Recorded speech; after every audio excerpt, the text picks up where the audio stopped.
see muutuse koht on ja ma tahan nagu muutust ja ma jõuan nagu platoo ette ja samas ego nagu on vahel, ei lase nagu kasvada või edasi areneda.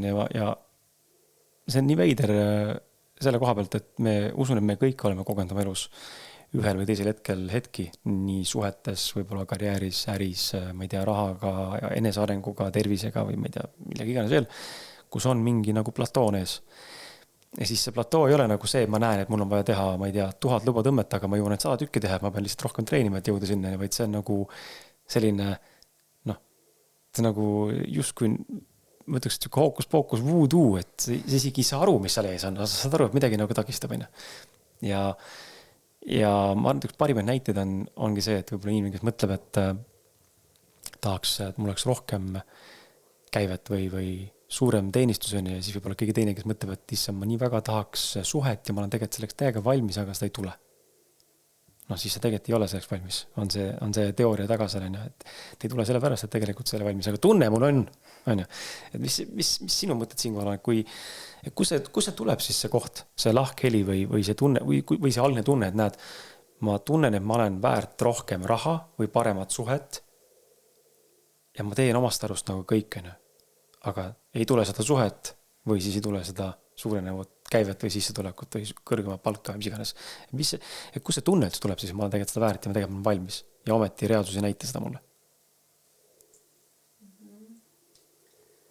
No, vaata, ma ütlesin sulle, et on nagu see kelder ja laki on ja et laki ongi mõeldud, et kui hästi mul läheb, kui ma ise saboteerin seda ja see nüüd läheb natukene teise valdkonda korra, aga kui räägime näiteks minu mentor Mandy Morris, life coachingu mentor, tema on päris kuulus manifesteerimisraamatute autor ka ja see tegelikult sobib siia praegu hästi sellesse hetke, et kui me usume, et meil on unistus, nagu sa ütlesid, et ma tean, et ma soovin seda, mul on unistus, aga ka see unistus, kui sa nagu mõtled, kas ta on nagu päris puhas, selles mõtles, et või on seal mingisugune hirm sellele külge poogitud, et kui ma toon mingi näite jälle.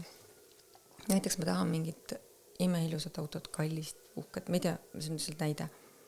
Aga ja ma mõtlen, et ma kujutan ette, kuidas kõik see manifesteerimisel, ma sõidan sellega ja see lõhnab nii hästi ja mis iganes näeb hea välja.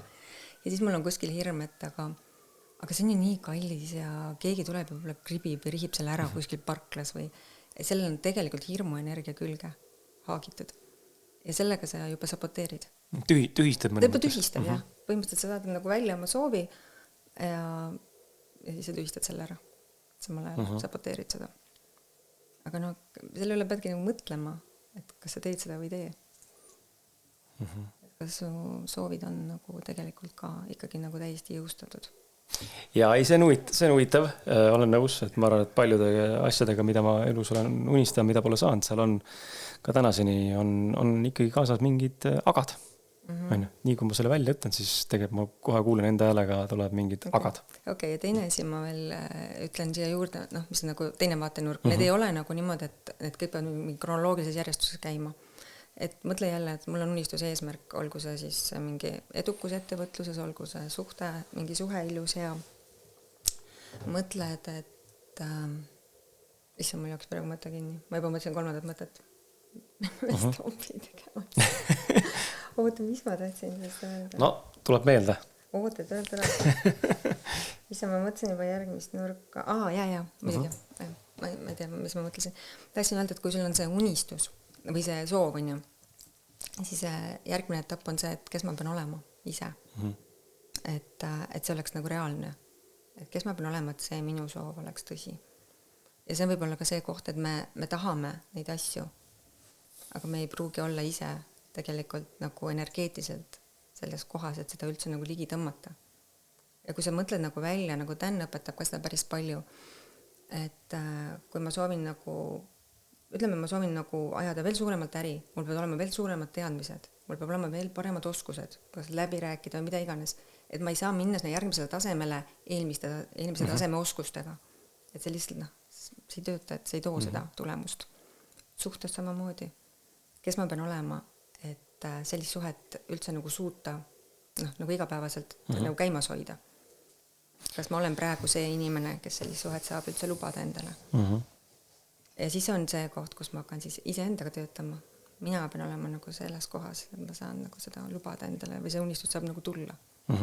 Et läbi iseenda paremaks saamise ma jõuan elus hetke, kus minu reaalsusväljas asjad, millest ma olen unistanud, saavad realiseeruda. Jaa, see on nagu joondumine.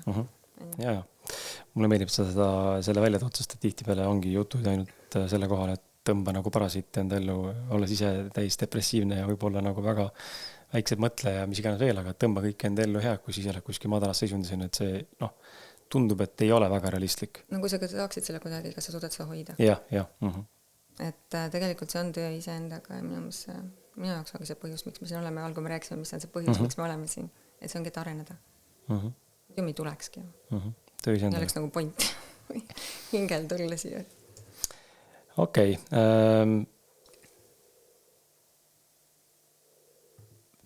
Rääkides su klientidest korraks ja peatudes sellel kogemusel, et ma küsisin ka natukene teise nurga alt, aga küsime siis uue nurga alt uuesti sarnast küsimust, et nagu liigume edasi, mis on kõige levinud mustrid, mida sa oma klientide juures näed? Kui meil kuulaja vaata, kes praegu meid kuuleb, äkki suudad sa välja tuua mõned üksikud sellised konkreetsed näited, mis panevad neid samastuma ja tekitab äratundmise või tunde, et okei, ja, see olen mina. Üks levinumaid üldse on people pleasing. Ehk see, kuidas sa ütled seda eesti keeles, inimene. See on nagu teistel elamine või teiste lõputu teenindamine või... Me võime teistel elada ka hoopis teisest kohast. Paiduruku sündroom. Jah, midagi sellist, et kui sa ütled jaa, kui sa tahad öelda ei ja nii edasi. Et ega mul väärtuste selles tööviikus on sellest samamoodi juttu. Ma mõtlen, et see on seotud ka piiride ja kõige sellega, et see samamoodi people pleasing, see on otseselt sellega, et mu piirid on kas olematud või nad on liiga lõdvad kuskil, et ma kogu aeg lasen ise käin üle neist või lasen teistel üle tulla. Et see people pleasing on hästi levinud ja et samamoodi minul endal ja see on jälle selline pikk ja elukestev protsess vist on sellest nagu väljatulek, et ja see on see eneseväärtustamise teema, kuidas eneseväärtustamine kasvab, enesearmastus, siis seda vähem sa seda teed. Et see on hästi levinud näiteks. Ja mida ma veel märkan klientide puhul, ei saa öelda, et see on mingi konkreetne asi, aga et inimesed lihtsalt ei teavad, et midagi on valesti, nad ei tunne ennast hästi, aga nad ei tea, mis on. See on nagu hästi levinud, et istub maha ja ütleb, et mul ei ole nagu hästi, et võib-olla selles valdkonnas, aga nad tulevadki selle jaoks, et nad ei tea ju tegelikult, nad ei oska seda näppu peale panna. Et siis me hakkame rääkima juttu ja kuulema, kuhu see viib.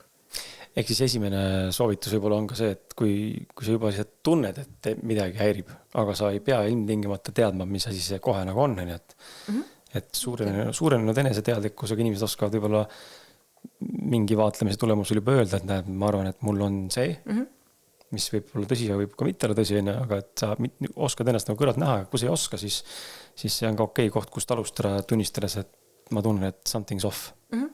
Jaa. Seal ei ole üldse nagu mingit vahet, et kuidas inimene nüüd tuleb. Oluline on see, et ta on valmis nagu tulema ja tegema seda tööd endaga. Aga teeme siit üleskutse ja just nagu selle kohast ma teen üleskutse, et siin selles coachingut mõne mõttes oleme nagu nüüd juba rääkinud erinevat nurkadelt ja välja on tulnud ka need väärtuse teemad ja uskumused ja inimese enda lagi ja inimese enda kelder. Mulle meeldib, et sa kasutad neid sõnu kelder ja lagi. Ma keldrit ei ole kuulnud, lage ei ole kuulnud. Aga et kui sa tunned, et sa kordad elus samu mustrid ja need on siis töös, suhetes, ma ei tea, iseenda igapäevases enesetundes või lastega või on see sõpradega või äris või kus iganes see siis parasjagu on. Ta on mingi asi, mis kordub kogu aeg. Siis Heidi töö on tegelikult aidata sinul või sellistel inimestel, kes tunnevad ennast sellises kohas olevat, teha see päris muutus oma sisemaailmas ja mitte ainult, mul just meeldib, sa rõudski mitte ainult läbi positiivse mõtlemise, vaid ka päriselt seda kultiveerida ja integreerida enda ellu, et sa päriselt ka oled selle muutuse keskmes või muutuse teinud, mitte ma lihtsalt mõtlen positiivselt ja siis loodan, et see elu nagu korrastub. Et see võib ka alustada sealt, aga et see peab üle kanduma ikkagi ka nagu keha tasandil. Et sul tegelikult on ka olemas ju nii-öelda ilma, et peaks inimene, kes meid kuuleb, vaatab kohe nüüd pea ja süppama sisse sinu täisteenusesse, siis ta saab tegelikult ju võtta tasuta 20-minutilise tutvumiskõne läbi sinu kodulehekülje. Ja see on sealt samalt leheküljelt Heidi Kallion coaching.com. Et kui sa tunned, siis see on hea viis, alustada kuskilt lihtsalt pihta, et see tutvumiskõne. Ja sellest tegelikult võikski alustada. Aga mis seal toimub? Lihtsalt inimene räägibki, mis talle muret teeb ja ma kuulen lihtsalt, kas ma saan teda aidata selles, et natukene kaardistame. Et ja vaatame, kuidas edasi. Et ma ütlen, ma olen kohanud omal kliente juba, kes nagu tulevad, aga nad siiski, nad jätavad katki, nad rohkem ei tule, sest nad näevad, et nad ei saa minna veel üle sellest kohast, sest vastupanust, nagu ma ütlen. Ja ega selle kõne ajal ka, see võib juba ilmneda, aga võib ka mitte, et ega ma ei saa ka töötada päris igaühega, et kui ma tunnen, et ma ei saa seda inimest aidata tegelikult nii, nagu tal vaja oleks, siis, või ta vajab veel aega või et siis ma alati ei saa minna koostöösse. Et nii on. Ja kui sa ühe hetkel tunned, et tasuta sellest kõnest ei piisa selle mõttes, et või vastupidi piisas, mõlemad võtmest tahad enamat, siis tegelikult on sul ju selguse sessioon, mis on 90 minutit üks-ühele vestlus, kus on siis üks probleem ja sellega tegeletakse nii-öelda. Ja sellele oleme tegelikult loonud ka sellise eraldi pakkumise, kui sa hetkel kuuled ja vaatad ja tänase saate jooksul tunned ka vahepeal ära, et okei, ma tegelikult tahaks kasutada seda võimalust, sest ma päriselt tungivalt soovitan, mina kiidan lõputult coach'e, et lihtsalt mind elus kõige rohkem aidanud võrreldes kõikide muude igasuguste viisidega.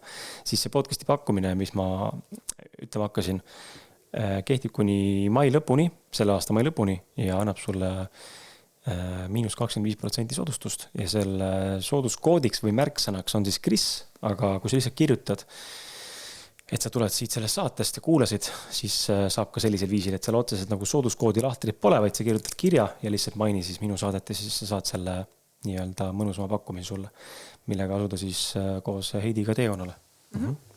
Ja ma väga tihti nagu ma saates või oma saadetes nagu ei utsita otseselt nagu see mõttes osalema inimeste toodetes või teenustes, aga alati, kui on coaching sisse jooksnud, siis ma alati seda ikkagi teen, sest mul on uskunud, mul on kogemus ja ma reaalselt ei valeta, kui ma ütlen, ma olen oma elus tõesti saanud nagu kõige suuremaid muudatusi või muutuseid suutnud sisse viia ja ka taipamisi läbi coachide nagu vestluste. Et ma ei tea, mis fenomen seal on, aga võib-olla see on mulle nagu väga omane versioon või tööriist, aga tõesti kuidagi oluliselt paremini on töötanud need, kui on mingid teraapiad või mingite muude nagu selliste sarnaste inimestega kohtumised ja vestlused.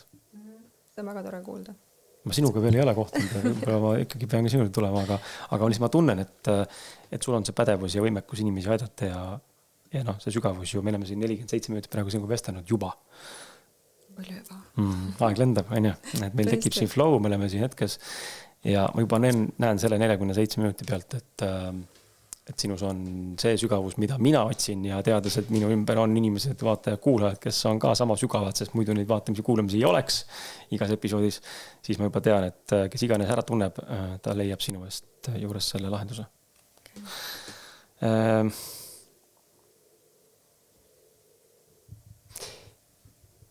Me korra peatusime ka sellel.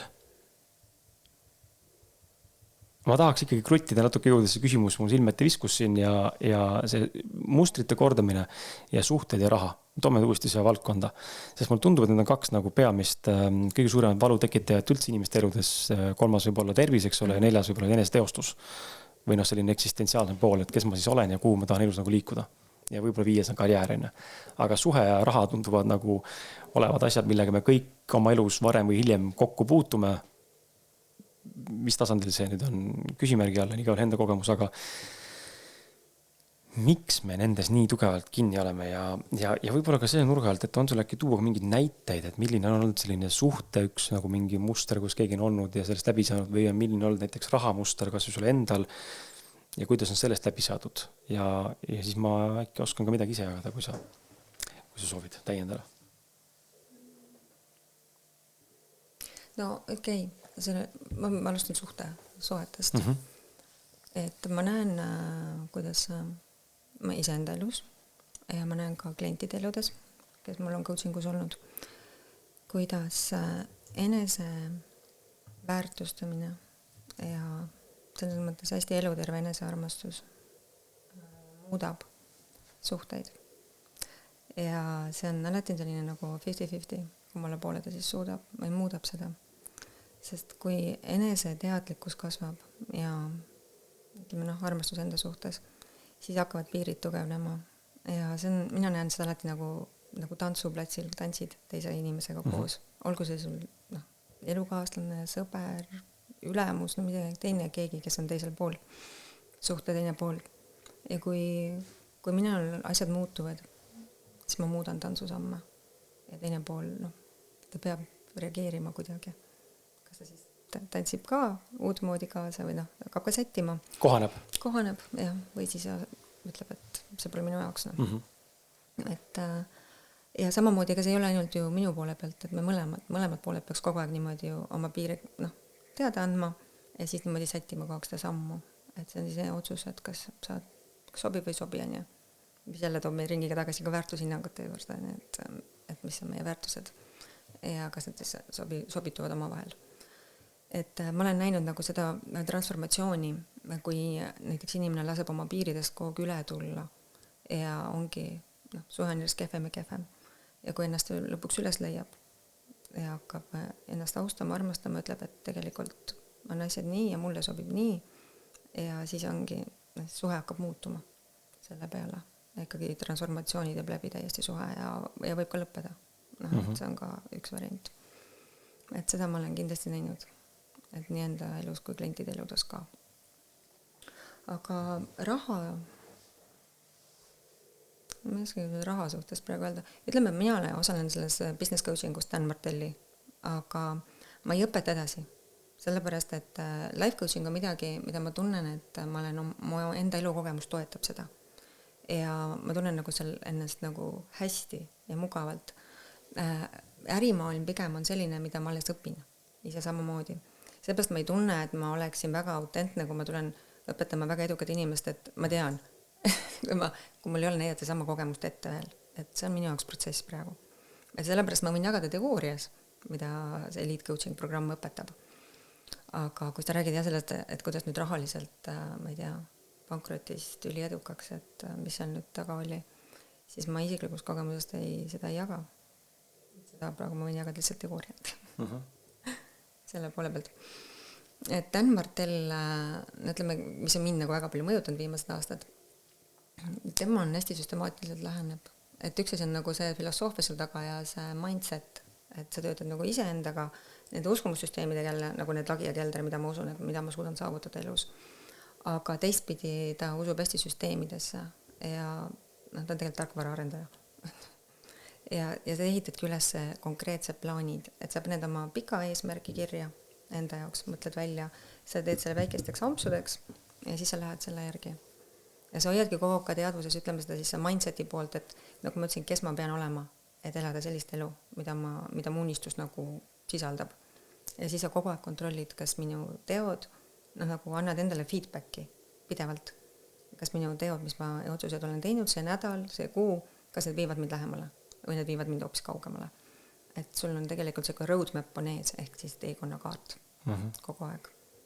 Et see on selline nagu hästi süsteemne minek ja minule see sobib. Ma tean, et on inimesi, kes tahavad olla hästi niimoodi hästi rahus ja ootavad, et asjad tulevad nagu siis nende juurde. Et ma ei saa siin kommenteerida. Minu puhul see päris nii pole toiminud. Mina tunnen, et mulle sobib nagu eesmärgistada ja võtta ette nagu otsustavaid tegusid ja selliseid samme. Siis mulle tundub, et igasuguse edu suunas minek, oluliselt need suhted või see rahateema, see on jälle see sama mugavustsoonist välja minek. Sest kui praegune, ütleme, kui ma olen praegu mingis kohas, millega ma rahul ei ole oma elus ja kui ma midagi muuda, siis kui ma lähen mugavustsoonist välja, siis midagi ei muutu ka. Et mina näiteks isiklikult lükkan ennast välja mugavustsoonist kogu aeg. Ma räägingi rohkem põhiliselt võib-olla viimased aastad, mis mu elu on nagu nii palju muutuses juba olnud ja mille üle ma olen nagu hästi õnnelik ja rahul. Et ma teen asju, mis mind hirmutavad pidevalt. Selles mõttes natukene hirmutavad, et tunduvad nagu, vaata, ma pole varem teinud. Et see tähendabki seda, et ma, ütleme, neuroteaduse mõttes ma ju tegelikult jätan nagu maha need vanad neuronite või vahelised teed, ühendused ja ma loon kogu uusi. Ja siis ma kogu jõustan neid uusi. Ja see tähendabki seda, et ma lähen kogu aeg sellele uuele versioonile endast. mis mul on eesmärk, kes olla. Mis sul viimane selline suurem hirmuületus oli? Ma teen neid ikka aeg-ajalt, aga ma arvan, et see Pariisi esinemine oli vist ikka kõige suurem. Märtsi algul ma osalesin sellisel globaalsel naisliidrite, nagu Women Leadership and Health kongress oli see global. Et siis selle esinemine, avalik esinemine, kord mida avalik esinemine kõnetab ja ma olen seda õppinud natukene siin Erik Edmitsiga Eestis 2 aastat tagasi peaaegu juba. Ja siis sinna Pariisi minek ja inglise keeles ja suurel laval ja suure rahva hulga ees. Ja see oli kindlasti selline minu mugavustsoonist kõvasti välja lükatud. Kuidas sa üldse said sinna? See algaski sellest Eeriku koolitusest kunagi, et osalesin Speaking Academy'l 2024 ja sealt kuidagi läks, et see kutsuti, pakuti, keegi tundis kedagi ja edasi. Päris lahe? Ja, ei väga lahe. Et vaata, kui sa sellist asjad ära teed, siis sa saad endale ju tõestada, et ma saan sellega tegelikult hakkama. Et ei ole asju, millega me ei saa nagu hakkama, aga me lihtsalt peame neid väljakutseid endale minu meelest esitama ja proovima. Kui sa proovis, sa ei tea ju. Kunagi, mida sa suudad. Olen nõus, aga alati ei ole lihtne teha neid tükselt samme. No aga kui sa nagu tahad olla väga heas füüsilises vormis, aga jõusaalis ka lihtne ei ole. Selles mõttes, et sa pead ületama midagi. Sa ei saa olla see, mis said enne. Sa pead kogu midagi ületama, et jõuda järgmisse nagu tasemele või. Eks nii ta ole ju. Ja nii ongi see tee ongi iseendaga, teinekord ongi raske ja mulle üha rohkem nagu, mul on terve elu olnud seda sisse sõitnud, aga see on üks uskumus nagu selline mõne mõttes või nagu tee, mida tahad uskuda ja viis, kuidas elada võib-olla. Aga et täna lihtsalt üha rohkem ma näen seda ühiskonnas, kus kõik on hästi selline hästi soft ja pehme. Midagi kuskilt öelda ei saa ja öelda ei tohi, ja kõik on kohe vangi ja kõik on tsensuurini ja oled kohe paha. Siis tundub, et jälle hakkab vaikselt üles kerima see koht, et inimesed ütlevad välja, et life is fucking hard. Et nagu aktsepteeri seda, et on elus väga rasked hetki. Ja tihti ongi igapäevaselt nagu struggle on ja kui mitte füüsiliselt, siis vähemalt vaimselt iseendaga või üldse selle toimetulekuga. Et aga see on üks lugu, aga see on ka üks nagu selline väga tugevalt nagu juurdunud ja mõne mõttes on see ka väga palju tõde, aga teine pool sellest, mida ma ka kogen nagu nüüd ütleme hilisemas elufaasis on ja tänases, et varasemalt ma kasvasin üles sellega, et elu on distsipliin ja hardcore grindimine ja mulle see endiselt väga täna meeldib. Aga seda grindimist on oluliselt vähemaks ja ma olen ikkagi muutunud ja hakanud eelistama mugavust versus nüüd nagu iga päev rakmes olemist. Ja et siia lisandunud, on see, mis on siis nagu plusspool ja teine pool on see, et see teinud ka mind softimaks, on see, et aga elu on siuke kulgemine ja asjad juhtuvad teinekord väljapool meie kujutlusvõimet. Või et mul on nagu juhtuvad asjad niimoodi sellistel viisidel, mida ma poleks osanud ealaski isegi planeerida mitte. Ja see ongi see koht, et aga kus ma selle sweet spoti leian siis nüüd? Et kumba lugu ma siis usaldan ja usun enne. Me tuleme natuke tagasi nagu saate alguse juurde ka, et kas elu on nagu ette määratud või ma loon ja grindin, ehk siis lähen ja surun ja toimetan nagu jõuga ja strateegiliselt süstemaatiliselt ise. Kus sul see fine line nagu jookseb sellises viisis? Et ei, selles mõttes, et kui me räägime sellest, mis ma just ütlesin, et kuidas ehitada võib-olla seda roadmapi endale või, et ka see ongi selline, et plaani võid ju paika panna, aga see, kuidas see päriselt välja mängib, see ei ole ju kivisse raiutud. See pole üldse nii oluline. Et oluline see, et mul on eesmärk, mille suunas ma lähen. Ja eks siis näeb, mis see vahepeal tuleb ja mida ma veel loon vahepeal oma ellu, et minu usun, me loome ju oma reaalsust. Siis on näha. Tuleme selle juurde, ma tuletan meelde, et see Integrity Audit ehk siis tasuta töövihik, mis me saate alguses mainisime, see on sulle endiselt tasuta alla laetav ja tõenäoliselt, kui sa kuuled nüüd seda episoodi pärast selle ilmumist või peale ilmumist mõned nädalad, kuud, aastad, see võib olla, me räägime praegu sinuga, kes tuleb see aasta 2028 kuulamas ja täitsa võib vabalt juhtuda, siis ma eeldan, et see on endiselt olemas ja kui ei ole, siis ei ole, aga mine vaata, sest et sellel ei ole seda aeguvat kuupäevaga tähtpäevaga külles ja Heidi Kalli on coaching.com on see leht, kus sa saad nende alla laadida siis selle töövihiku, mis aitab sul siis märgata või jõuda nende pärisväärtusteni, et näha, kus sa endaga kooskõlas oled ja kus mitte. Tead, ma korra segan, et kui keegi Instagramis ka peaks tulema vaatama mu kontot, seal on ka samamoodi nad paios olemas. Lingina. Ja link on seal ka. Et saab mitmelt poolt. Ja see on Instagrami, ma panen ka kõik need lingid. Instagram koduleht, sisekujunduse leht ja ka YouTube'i kanal lähevad kõik kirjeldusse. Kanal on mul natuke nooreke veel, aga toimetan vaikselt. Sellele saab anda hoogu. Okei.